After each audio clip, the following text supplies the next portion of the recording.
Voltamos com o Passando a Limpo. Antes de iniciar a conversa com o escritor e filósofo Olavo de Carvalho, os resultados do Campeonato Brasileiro de Futebol.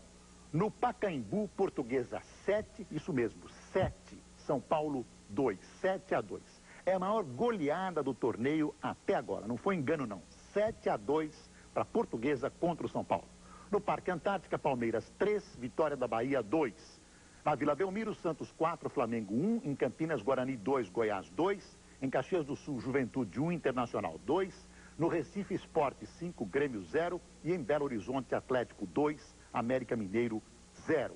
Você pode participar do Passando a Limpo por telefone, fax ou correio eletrônico. O telefone é 011-8261009, o fax é 011-8261320 e o e-mail é passandoalimpo@rederecord.com.br.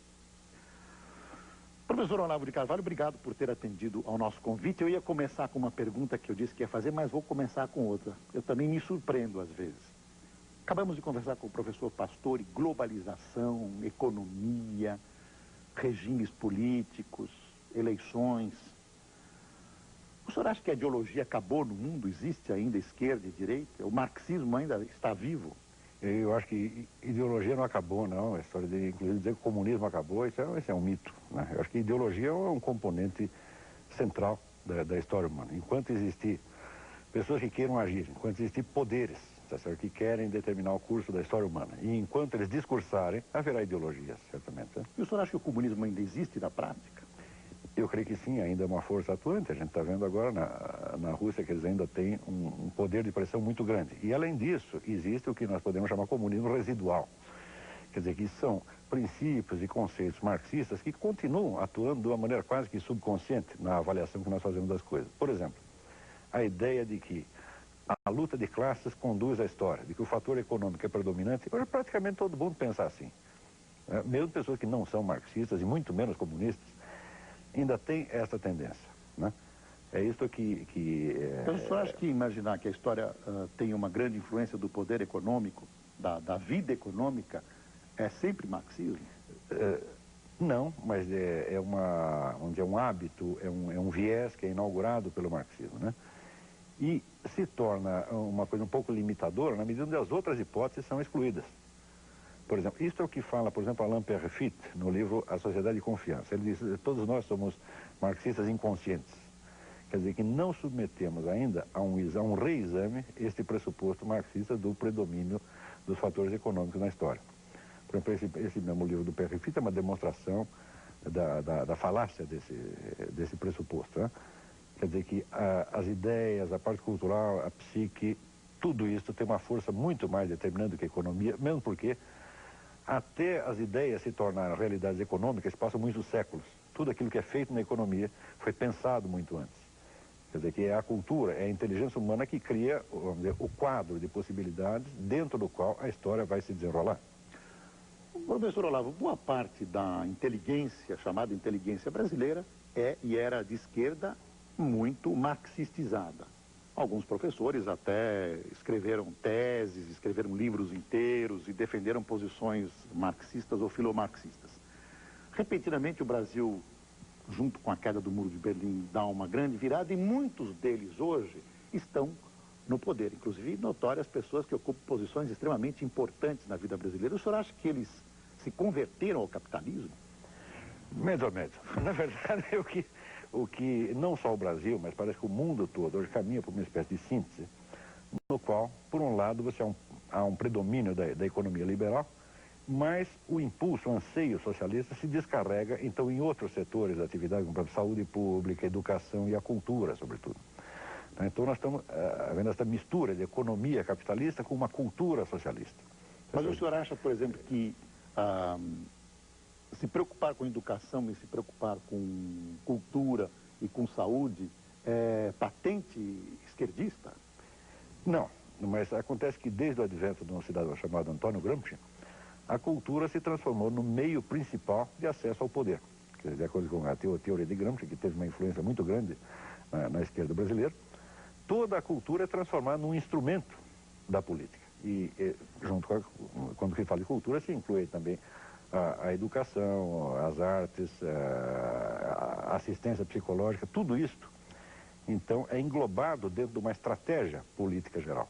Então, não há mais autonomia cultural. Quer dizer, que a iniciativa da busca de conhecimento, da discussão de ideias, está todinha condicionada de maneira direta e muito brutal a um interesse político. Né? O senhor acha que ainda está no Brasil totalmente condicionado? Bastante. Eu não saberia avaliar, porque isso aí essas coisas a gente compreende uns anos depois que se passaram. A gente tem que ter um certo recuo para perceber o estado de coisas, né?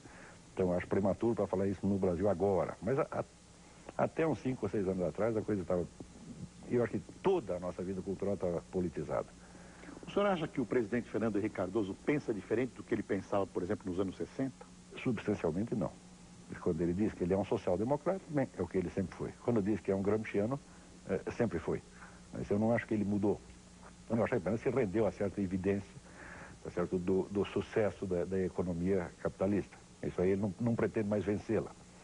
Agora, quando se fala de social-democracia, existe o que eles chamam de socialismo democrático. O socialismo democrático tem um verniz de social-democracia, mas não desistiu, no fundo, de tomar o poder, inclusive pelo uso da força. Então, há os sociais-democratas sinceros, entre os quais eu incluo o presidente da República, e há os que se fazem de social-democratas, mas são o que eles mesmos chamam de socialistas democráticos, democratas socialistas. Na sua opinião, o capitalismo está naufragando no mundo também? Não, de maneira alguma, mas o capitalismo é Estado puro, o capitalismo liberal não existe mais. Na verdade, nós temos hoje uma economia bastante dirigida.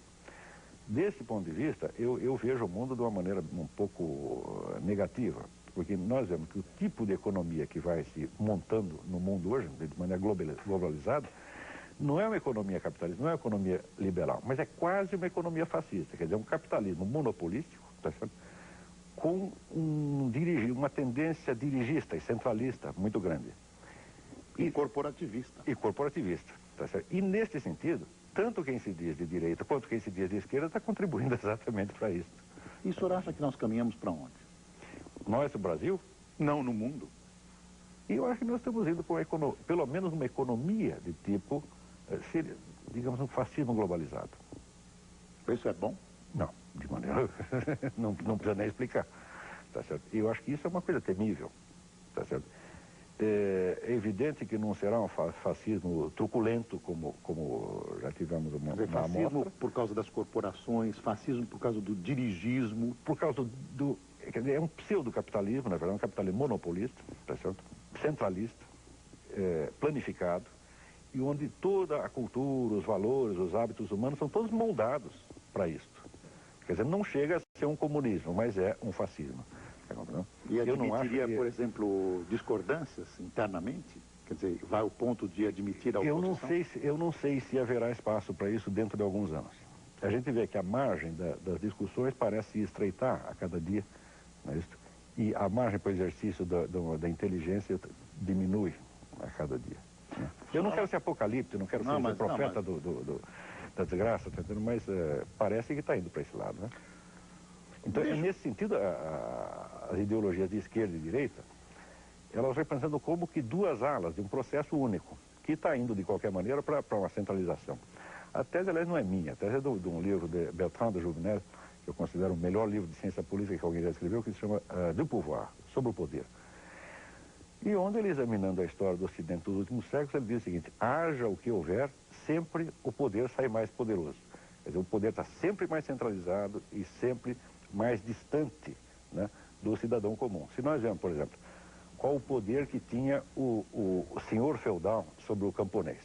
Total. Total pela lei, mas que instrumentos efetivos ele tinha? Econômicos? Ele era o dono da terra? Não, de jeito nenhum. A legislação previa tantos limites ao exercício desse poder que, na verdade, ele ficava reduzido a uma superioridade muito pequena. Agora, se você pegar um governante de hoje, o governante de hoje tem poder total sobre populações inteiras. Não, quer dizer, então, na sua opinião, o senhor feudal tinha menos poder? Certo, não, isso não é uma opinião. Equívoco no qual eu incorro também? Não. O senhor feudal não tinha quase poder nenhum se comparado com o governante atual. Ele tinha mais direitos por lei, mas não meios de exercer o poder. Essa, a confusão toda vem de que, geralmente, a nossa cultura tende a identificar a história jurídica como se ela fosse toda a história. Então, Pela história jurídica, você vê que os direitos da população foram se ampliando. Mas se nós, em vez de atentar para a história jurídica, nós fizermos a história dos meios de poder, dos meios efetivos de poder, então o governante atual, ele é quase um deus. Mas esse poder emana do povo? Teoricamente. Mas na prática, nós sabemos que o problema não é esse. Por exemplo, os governos atuais, todos os governantes, não só os governantes, como as grandes empresas, têm meios de produzir a opinião pública. Não é isso? Estes meios, por exemplo, seriam impensáveis para qualquer governante antigo. Júlio César não pensaria numa coisa dessa. O senhor fala em publicidade e propaganda? Eu vou lhe dar um exemplo. Quando Luís XIV quis formar o seu exército, ele teve que ir pessoalmente de cidade em cidade, pedindo, pelo amor de Deus, para que se alistassem. Tá certo? E conseguiu formar um exército de 144 mil pessoas, que era o maior da Europa. Quando veio a Revolução Francesa, então se criou o recrutamento militar obrigatório. Em questão de algumas semanas, você tem um exército de 1 milhão de pessoas. E quem não quisesse ser alistado, ia para a guilhotina. Hoje, por exemplo, o serviço militar nos parece uma coisa inteiramente normal. Quer dizer, nós nos acostumamos com este privilégio da autoridade, então já não nos parece opressivo, porque nós nos acostumamos com tudo. Mas quando chega, então, esses grandes regimes totalitários do século XX, nazismo, fascismo, comunismo, bom, esse tem o direito de fazer o que quiser conosco. Quer dizer, diz aonde você vai morar, diz aonde você pode trabalhar, com quem você pode casar. Quer dizer, há um controle muito grande que os governantes da antiguidade, da Renascença, da Idade Média, da antiguidade, nem poderiam imaginar. Júlio César nunca pensou, tá certo, em ter, vamos dizer, um poder, por exemplo, de deslocar, digamos, 60 milhões de pessoas, como fazia Stalin, né? Temos que tirar esse sujeito daqui e botar lá. Essa ideia nunca ocorreu a Júlio César nem a Átila Uno, tá compreendendo? E lhes pareceria monstruosa, na verdade. Professor, eu vou pedir um tempinho para o intervalo e nós voltamos daqui a pouquinho conversando com o escritor e filósofo Olavo de Carvalho. Até já.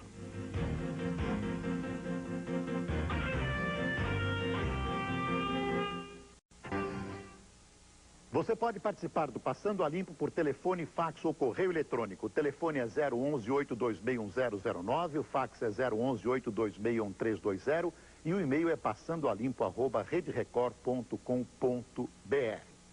Professor, o senhor se envolveu em algumas vastas discussões sobre minorias. Por exemplo, a semana passada, ou retrasada, o senhor teve uma briga epistolar na Folha de São Paulo com a expressão está tudo negro, está preto, negritude. Como é que é isso, professor? O que acontece? Bom, ali acontece o seguinte, que houve uma entrevista do ministro da Cultura, Francisco Verfort, dizendo que o uso de expressões como denegrir e a situação está preta tem um fundo racista. O que é uma bobagem fora do comum, porque essas expressões não têm relação nenhuma com a cor da pele de quem quer que seja, porém, são expressões diretas da impressão de claridade e trevas, luz e trevas, que são impressões idênticas em todos os seres humanos. Tanto assim é que na própria cultura iorubá, o simbolismo das cores branca e preta é a mesma coisa, né?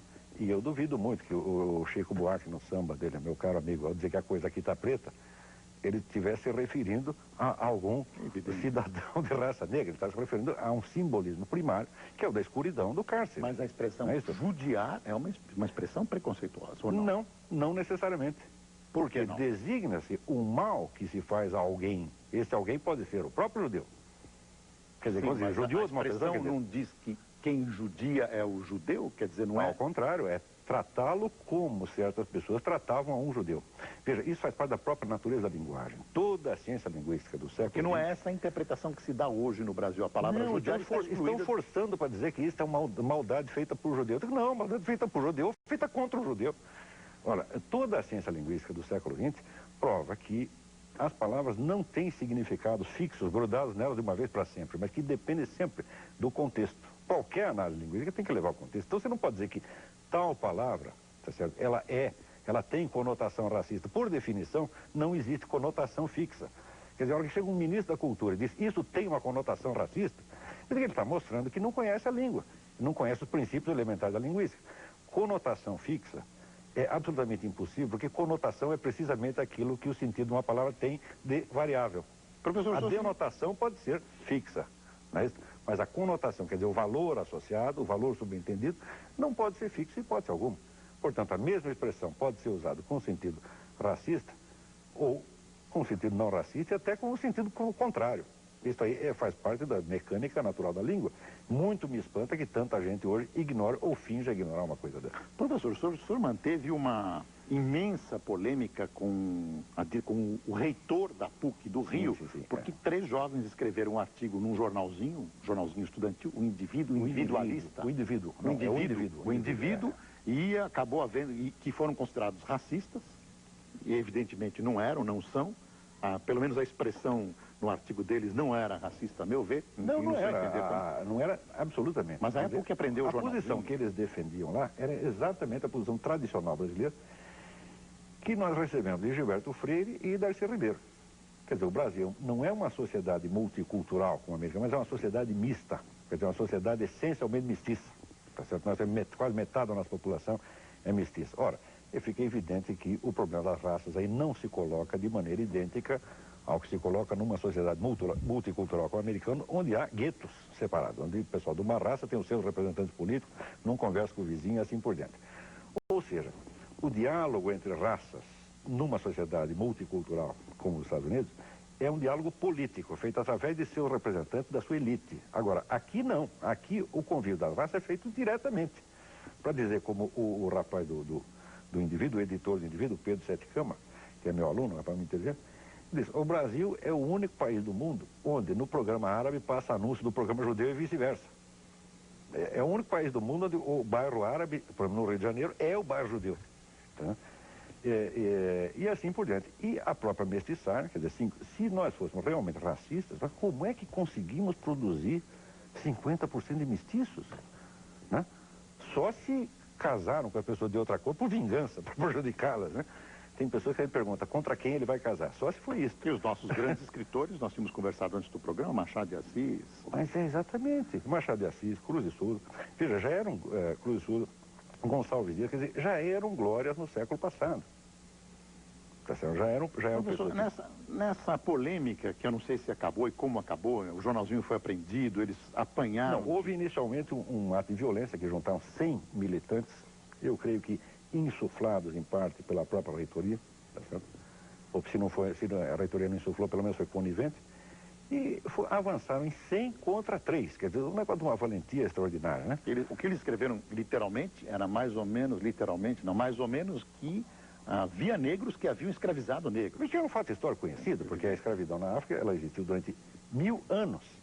E, note bem, quando no século passado a Inglaterra proibiu o tráfico, reprimiu o tráfico, quem se rebelou contra? Foram os potentados africanos, negros, do Sudão, que lucravam com isso. E lutaram de armas em punho contra os ingleses para manter a escravidão. Ou seja, não só a libertação dos escravos, como a própria ideia de que as pessoas de todas as raças devem ter os mesmos direitos, esta é uma ideia da criação da civilização do Ocidente. Agora, o que não tem sentido é o seguinte: o movimento negro começou reivindicando que os negros pudessem desfrutar, em paridade com os brancos, dos direitos e benefícios criados pela civilização ocidental. Isso é a coisa mais justa do mundo e isso não se discute. Porém, a partir do momento onde começam a obter esses direitos, o que eles fazem? Começam a exigir que esta civilização que lhes deu esses direitos seja condenada e que sejam exaltadas, em contrapartida, as culturas africanas que eram escravistas, tirânicas, tá certo? E na qual eles hoje não quereriam viver por nada deste mundo. Quer dizer, quem é que vai querer trocar a sua condição de cidadão brasileiro, de cidadão americano ou de cidadão inglês, tá certo? Para querer ser um súdito de um potentado sudanês, tá certo? Que pode escravizá-lo, vendê-lo. Quer dizer, não tem sentido. O senhor acha que o movimento negro no Brasil está copiando esse movimento negro americano? Não maciçamente ainda, mas já está. A gente já vê uma certa tendência nisso aí. Só que para os americanos ainda se entende esta demência pelo fato de você ser justamente uma sociedade multicultural onde as pessoas já não se compreendem umas às outras. Mas nós que estamos aí na mestiçagem há 4 séculos, nós não temos o direito de ser tão burros assim. Nós não temos o direito de não nos compreender mutuamente desta maneira. Tá bem? Professor Olavo, essa conversa leva a outro ponto. O senhor acha que a universidade é um lugar de exercício de ideias e de liberdade hoje no Brasil? Bom, quem queira exercer a inteligência livremente não será impedido de fazê-lo, apenas não será estimulado. Tá, não será patrulhado? Como esses jovens? Eu creio que sim, Eu posso falar muita coisa porque eu não sou um membro da profissão universitária, eu sou um jornalista, tá certo? Mas eu vejo amigos meus que são professores universitários eles se sentem muito vigiados e patrulhados. Entendeu? E a toda hora eu escuto a seguinte frase: ah, se eu dissesse essas coisas que você diz, eu já teria perdido meu emprego há muito tempo. Agora eu não posso perder meu emprego porque eu não o tenho. Mas Quem patrulha? os colegas, Mas por certamente. quê? Baseados no quê? Primeiro no corporativismo, tá certo? E na intocabilidade da elite acadêmica. É curioso porque é a elite acadêmica mais vagabunda, mais baixa do mundo e a mais pretensiosa. A brasileira? A brasileira, certamente, porque se você pegar, por exemplo, o anuário da Enciclopédia Britânica, todo ano sai a lista dos prêmios científicos dados no mundo inteiro, tá certo? Nunca vi um brasileiro nessa lista. Ou seja, a produção científica e intelectual dessa gente é absolutamente ridícula, não tem peso no mundo, quer dizer, não tem autoridade nenhuma para falar, não são nada. Tá certo? E justamente por não ser nada, então fica se apegando, né, a este formalismo, a esta coisa boba, tá certo? Que as pessoas verdadeiramente grandes nunca tiveram. Um Gilberto Freire nunca teve isso, um Miguel Reale nunca teve Você acha isso. que a elite universitária não é muito parecida com a própria elite brasileira? Ah, certamente, certamente. É um pessoal profundamente complexado. Né? Quer dizer, uma elite complexada que tem que se defender do intruso como se fosse uma ameaça. O intruso, o senhor diz que é o estrangeiro para a elite Não, brasileira. qualquer pessoa que queira opinar sobre o que quer que seja sem pedir o aval desta classe. Então, o senhor não vê liberdade na universidade brasileira? De maneira efetiva, não. Existe uma liberdade formal. Mas a liberdade igual a formal, americana, por exemplo, ou não? a liberdade formal não basta. É preciso também a condição real do exercício daquilo. Mas, quer dizer, se você diz, todos aqui têm liberdade de falar o que quiser, tá certo? Mas você tem uma pauta já predeterminada de assuntos, tá certo? E qualquer assunto fora disso, ninguém presta atenção, não adianta. É a mesma coisa que você não ter a liberdade de falar. Né? Professor, eu vou fazer mais um intervalo e depois nós voltamos com as perguntas dos nossos telespectadores. Até já com o professor Olavo de Carvalho.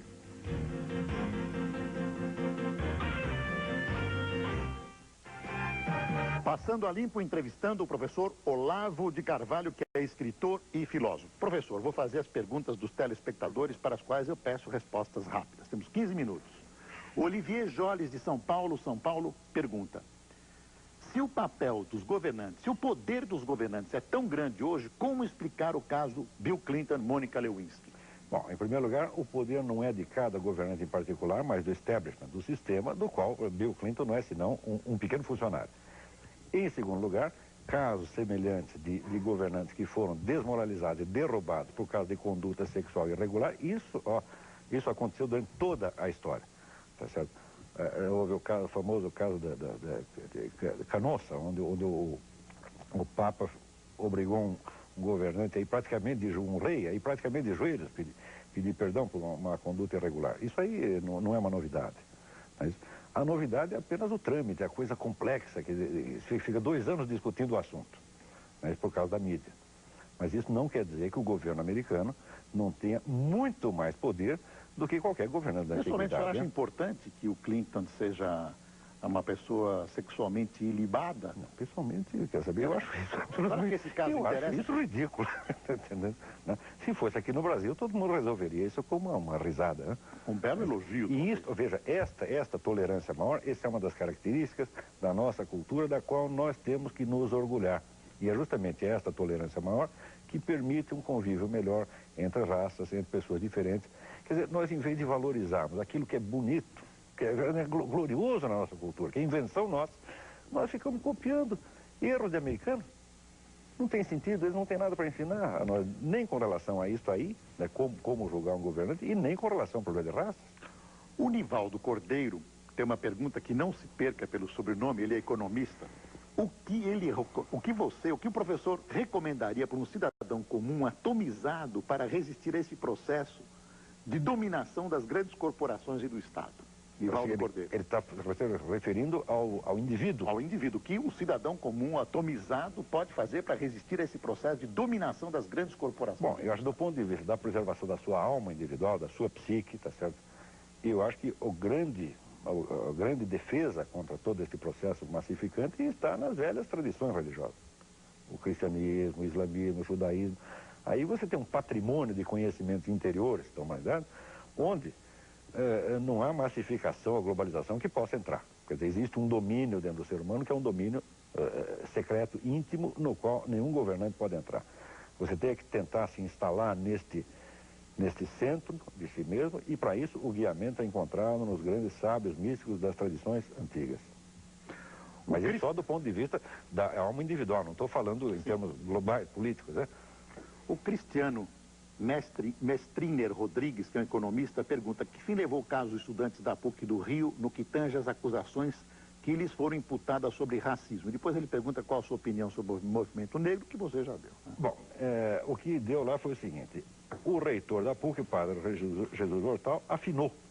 Porém, afinou de uma maneira um pouco hipócrita, porque ele tinha feito as acusações num documento oficial da reitoria, e anunciando que ia puni-los. Depois, retirou as acusações e disse que desistia de puni-los, porém fez isso numa declaração à imprensa, sem cunho oficial. Isto não me parece uma conduta honesta. Aliás, eu já disse tudo o que eu pensava desse cavaleiro, né? E lamento que, pelo cargo, seja necessário chamá-lo de Vossa Excelência, porque eu não vejo excelência alguma ali. É ter excelência do cargo, evidentemente. Mas a pessoa agiu muito abaixo do que se espera. Você espera retidão, clareza de palavras, tá certo? E não uma ameaça, uma bravata dessa de que você junta uma universidade inteira, quer dizer, uma reitoria, mais 2 a 3 organizações militantes, tudo para ameaçar 3 garotos, né?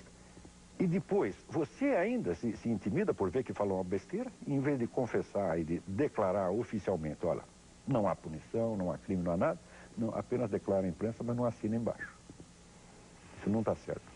O Ricardo Martins, que está nos assistindo no Chile, eu não estou entendendo o nome da cidade, Iquique, ele é um brasileiro que vive há 3 anos no Chile.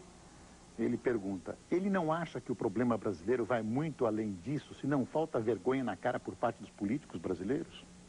Mas não tem, é claro que vai muito além disso, apenas, tá certo? Eu responderia como Ortega y Gasset, que outros façam o seu mais, como eu faço o meu menos. Quer dizer, o meu setor é assim, é a cultura, a vida intelectual, então eu me limito a falar daquilo que eu entendo e que é, vamos dizer, o meu território. Não venha pedir para mim um modelo de Estado, uma solução para o Brasil no século XXI. Eu não tenho nada disso. Mas hoje em dia todo mundo tem, né? Quer dizer, todo mundo tem uma solução, tem uma fórmula de mundo, né? Uma forma de universo. Eu não tenho nenhuma.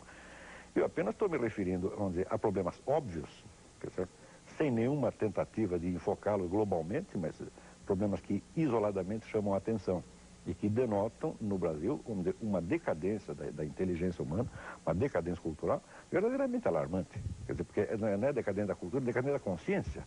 Uma dificuldade que as pessoas, que a elite intelectual está tendo para inteligir, para entender o que se passa. E na medida que não entende, cai no emocionalismo barato, no facciosismo, tá entendendo? E no moralismo atroz.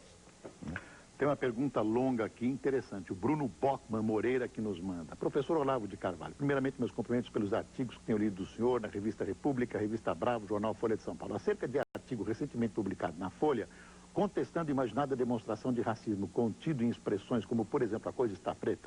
Pergunto porque geralmente só com relação à raça negra se descobrem supostas intenções preconceituosas.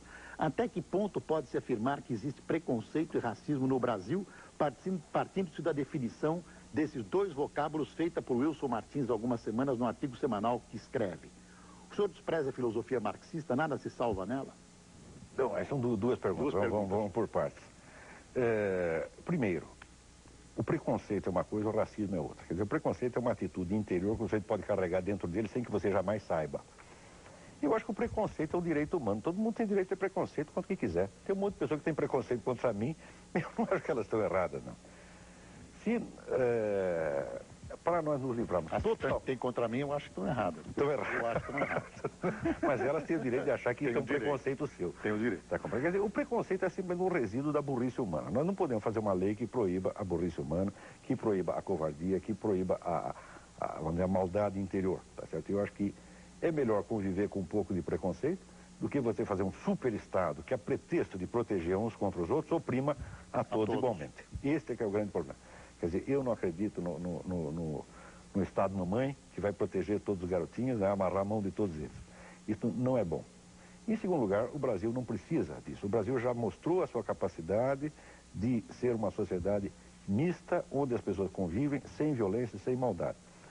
Quando se alega, por exemplo, a diferença de nível econômico entre a população de brancos e pretos, e se mostra isso como sinal de discriminação, E que isso prova apenas desconhecimento da história. Por quê?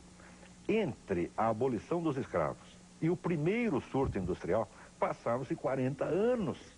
E durante esses 40 anos, a população negra liberta foi se multiplicando. E não havia emprego para eles. Portanto, não foi que ninguém decidiu jogá-los fora. Simplesmente não havia onde colocá-los. Isso nunca foi resultado de uma perseguição intencional. Porque se houvesse realmente ódio racial no Brasil, não haveria o nível de miscigenação que existe. O Mário Lopes, de São José dos Campos, São Paulo, pergunta: a psicanálise se tornou a principal ideologia da sociedade capitalista ocidental, sobretudo após o declínio do marxismo nos anos 60. Gostaria de saber como você enfoca o auge da ideologia psicanalítica, o que permitiria sua penetração na chamada inteligência e na mídia. Olha, essa questão da psicanálise aí precisaria de tempo para discutir. Eu nunca levei muito a sério a psicanálise pelo fato de privilegiar de tal maneira o inconsciente do indivíduo, que esse inconsciente parece ter uma individualidade própria. Se você diz que uma parcela sua é inconsciente, isso significa precisamente que ela não passou pela filtragem da sua consciência. Em que medida você pode dizer que isto é uma parte da sua personalidade? Ou, ao contrário, isto é um resíduo impessoal, coletivo que está dentro de você? Portanto, eu não acredito que exista realmente um inconsciente pessoal nesse sentido. Quer dizer, cada um tem o seu inconsciente e o carrega onde vai. Quer dizer, o inconsciente é justamente aquilo que não está personalizado no indivíduo. Você não acredita em psicanálise, é isso que você está dizendo? Em alguma coisa, sim. Por exemplo, eu acho que o método da catarse verbal, isso existe. O que não funciona é, primeiro, a definição que o Freud dá do id, ego, superego como um sistema, tá certo? No qual a consciência não tem o predomínio. Isso aí eu não acredito de maneira alguma. E segundo, na teoria do predomínio do impulso sexual, também não acredito de maneira alguma. A gente vê, na maior parte dos casos, eu seguiria mais um grande analista chamado Igor Caruso, quando ele diz, com mais frequência nós vemos as pessoas reprimirem a sua consciência moral do que seus desejos sexuais. Olavo, respeitável amigo Olavo, pergunta o Sérgio Rabelo de Vitória, Espírito Santo. Poderia falar algumas palavras sobre a astrologia tradicional como ponte de transformação do intelecto egocentrado para uma cosmovisão e espiritualização do homem? Bom, em primeiro lugar, a gente precisa ver que quando se fala de astrologia tradicional, se está se referindo à astrologia como sistema simbólico, mas, que é uma coisa que é universal e nada tem a ver com a prática astrológica divinatória que é corrente. O simbolismo astrológico está presente em toda parte e quem não o conheça não vai entender, por exemplo, a arquitetura gótica, a tapeçaria islâmica, não vai entender a Bíblia, não vai entender coisíssima nenhuma. Mas, como todo sistema simbólico, milenar, isso é uma coisa absolutamente indispensável, não só para você se conhecer a si mesmo, mas para entender a história humana. Professor Olavo, chegamos ao fim da nossa entrevista. Infelizmente, agora que nós começamos a esquentar e os telespectadores estão perguntando, eu vou passar às suas mãos também. Foi bom, enquanto durou. Esse monte de perguntas. Espero tê-lo aqui em breve novamente. Se Deus Muito obrigado, quiser, professor. eu responderei. Muito obrigado. Boa noite e até domingo que vem com mais um Passando a Limpo.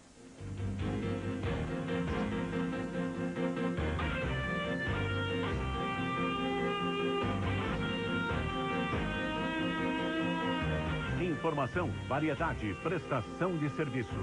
Fala Brasil, amanhã, 8 da manhã.